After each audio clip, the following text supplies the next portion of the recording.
Hello friends, स्वागत आहे तुमचं आपल्या नवीन व्हिडिओमध्ये। या व्हिडिओमध्ये आपण MPSC राज्यसेवा आणि कंबाईन परीक्षेच्या दृष्टीने सध्या चर्चेत असलेले महत्त्वाचे परीक्षाभिमुख मुद्दे बघणार आहोत।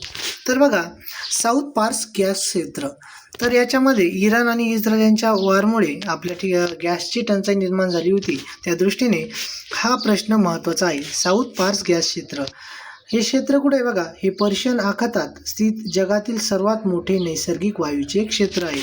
जगातील सर्वात मोठे नैसर्गिक वायूचे क्षेत्र कुठे आहे असा प्रश्न आल्यास पर्शियन आखातामध्ये आहे। ते कुठे आहे? पर्शियन आखातामध्ये, आणि ते जगातील सर्वात मोठे नैसर्गिक वायूचे क्षेत्र आहे। हे क्षेत्र इराण आणि कतार या दोन देशांच्या दरम्यान विभागले गेलेले आहे। म्हणजे त्याच्यावर दोन देशांचा दावा आहे, इराण आणि कतार। वरतील्या बाजूने इराण आणि खालच्या बाजूने कतार यांच्या दोघांच्या दरम्यान जे सी नॉटिकल माईलची फील्ड असते त्यामध्ये ते दोन्ही विभागले गेलेले आहे। याच्या इराणच्या ताब्यातील भागाला साऊथ पार्स असे म्हणतात। तर बघा, आपण काय बघतोय, साऊथ पार्स या क्षेत्र, इराणच्या ताब्यात कोणतं क्षेत्र आहे? साऊथ पार्स, आणि कतारच्या ताब्यामध्ये नॉर्थ फील्ड्स आहे, हे लक्षात ठेवू शकता। आता आपल्याला एक लोकेशन विचारू शकता, कुठे आहे सर्वात मोठे नैसर्गिक वायू क्षेत्र, कुठे आहे, आणि त्यानंतर आपल्याला साऊथ पार्स यामध्ये प्रश्न विचारले जाऊ शकते। इराणच्या ताब्यातील जो गॅस क्षेत्र आहे त्याला साऊथ पार्स, आणि कतारच्या ताब्यातील गॅस क्षेत्र आहे त्याला नॉर्थ फील्ड्स असे म्हणतात। तर बघा, त्यानंतर जो हा शिपिंग रूट आहे, हॉर्मुझची सामुद्रधुनी, हॉर्मुझ कॅनल त्याला म्हणतात। त्यामध्ये बघा, पर्शियन आखात आणि ओमानचे आखात यांना जोडणारी ही एक अत्यंत महत्त्वाची सामुद्रधुनी आहे। दोन आखाताला जोडली जाते, एक पर्शियन आखात आणि दुसरा म्हणजे ओमानचे आखात। इथे आपण बघू शकता, वरील बाजूने इराण आणि हाच खालच्या बाजूला देखील इराणचा थोडा पार्ट आहे। त्यामुळे या हॉर्मुझच्या सामुद्री धुनीमध्ये इराणचे कंट्रोल यावर आपल्याला दिसून येते। जगातील 20% कच्च्या तेलाचा व्यापार या मार्गाने होतो। म्हणजे आपल्याला जर तेलाचा आयात निर्यात करायची असेल तर त्यानंतर बघा, त्यामुळे जागतिक अर्थव्यवस्थेसाठी हा अत्यंत संवेदनशील मानला जातो। म्हणजे जागतिक अर्थव्यवस्थेसाठी हा संवेदनशील, कारण की बाकीच्या देशांना या मार्गाद्वारेच कच्च्या तेलाचा पुरवठा होत असतो।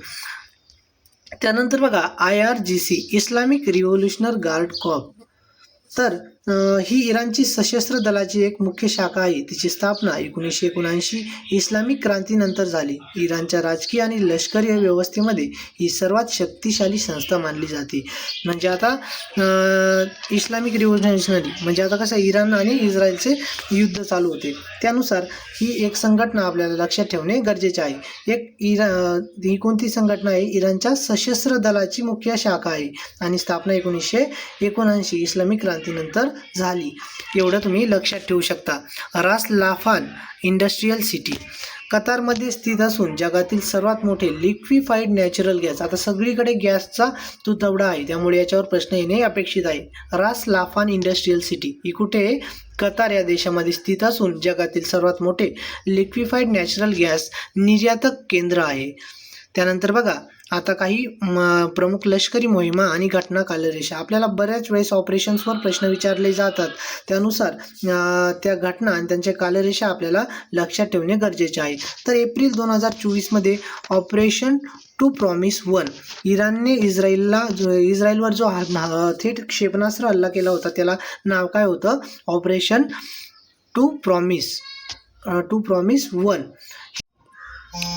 त्यानंतर पुढे बघा, ऑक्टोबर 2024 मध्ये ऑपरेशन टू प्रॉमिस 2, इराणचा इस्रायलवर थेट क्षेपणास्त्र हल्ला झाला होता, त्याला ऑपरेशन टू प्रॉमिस 2 नाव देण्यात आलं।